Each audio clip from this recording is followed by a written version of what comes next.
الشيطان الرجيم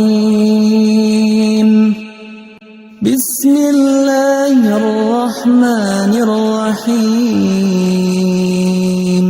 அளவற்ற அருளாளனும் நிகரற்ற அன்புடையோனுமாகிய அல்லாஹ்வின் திருப்பெயரால் துவங்குகிறேன். ألم تر كيف فعل ربك بأصحاب الفيل நபியே, யானை படைக்காரர்களை இறைவன் என்ன செய்தான் என்பதை நீர் பார்க்கவில்லையா? ألم يجعل كيدهم في تضليل அவர்களுடைய சூழ்ச்சியை அவன் பாழாக்கிவிடவில்லையா? وأرسل عليهم طيرا أبابيل மேலும் அவர்கள் மீது அபாபில் என்னும் பறவைகளை கூட்டங்கூட்டமாக அவன் அனுப்பினான். ترميهم بحجارة من سجيل சுடப்பட்ட சிறு கற்களை அவர்கள் மீது அவை எறிந்தன.